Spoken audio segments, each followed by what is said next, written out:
મારું નામ વિશાલ છે। હું ખૂબ ગરીબ વ્યક્તિ હતો। મારા હાથમાં ન તો આવડત હતી કે ન તો મને ભણાવવામાં આવ્યો હતો। મારી એક બહેન હતી જેનું નામ નૈના હતું। તે ખૂબ જ સુંદર હતી। આ દુનિયામાં અમારી પાસે અમારા ભાઈ બહેન સિવાય બીજું કોઈ નહોતું। મમ્મી પપ્પા હતા, પરંતુ તેમનું નસીબ ખરાબ હતું, કારણ કે મારા માતા પિતાએ એકબીજાની સાથે બેવફાઈ કરી હતી। પ્રથમ મારા પપ્પાએ બેવફાઈ કરી, પછી મમ્મીએ તેમની સાથે બદલો લેવા બેવફાઈ કરી નાખી। તો પપ્પાએ એક દિવસ તો તેનો જીવ લઈ લીધો અને પોતાનો પણ જીવ આપી દીધો। પોતે તો બંને મરી ગયા અને અમને આ દુનિયામાં અપમાનિત કરવા છોડી દીધા। અમારા અમુક સંબંધીઓ હતા, પરંતુ તે અમારા ખરાબ સમય ઉપર હસતા હતા, તેથી અમે તેમની પાસેથી ક્યારેય મદદ માંગી ન હતી। મારી બહેન ખૂબ જ પ્યારી હતી। તે ઘરે ટ્યુશન શીખવતી હતી અને હું બૂટ ચંપલ સાંધતો હતો।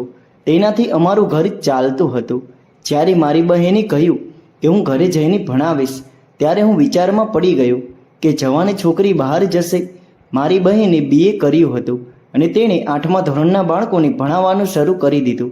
તેમની ઘરે જઈને કારણે તે મહિનાના 10,000 આપતી હતી। આટલા પૈસા તો હું પણ નહોતો કમાતો। વિચાર્યું કે કોઈનું ઘર હશે તો ત્યાં બહેન ઘરમાં જઈને જ ભણાવશે, બહાર તો નહીં જાય। કોઈ એવી નોકરી તો નથી કરી જ્યાં કોઈ કામ ઓફિસમાં બેસવું પડે।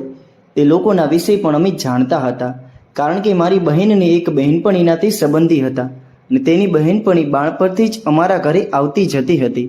તેથી મેં બહેનની મંજૂરી આપી હતી। એમ પણ મજબૂરી હતી। નૈના કહેવા લાગી, તે શ્રીમંત લોકો છે, મારે તૈયાર થઈને જવું પડશે, મારે 1-2 ડ્રેસ સીવડાવવા પડશે।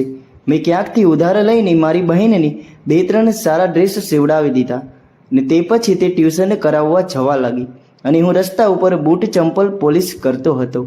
એ જ રીતે 6-7 મહિનાનો પસાર થઈ ગયા। મારી નાની બહેનનો પગાર તેમણે 2,000 વધારી દીધો હતો। હવે મારી બહેન એક મહિનામાં 12,000ની કમાણી કરી રહી હતી। અમે ઘરમાં ફક્ત 2 જ લોકો હતા, એટલા માટે અમારું ગુજરાન ચાલતું હતું। ક્યારેક ઘરમાં કોઈ શાકભાજી ના હોય ત્યારે અમે સુકાયેલો રોટલો પણ ખાઈ લેતા હતા, પરંતુ હું જાણતો હતો કે જીવન આ રીતે પસાર નહીં થાય, કારણ કે મારી બહેનની ઉંમર 18 વર્ષ થઈ ગઈ હતી।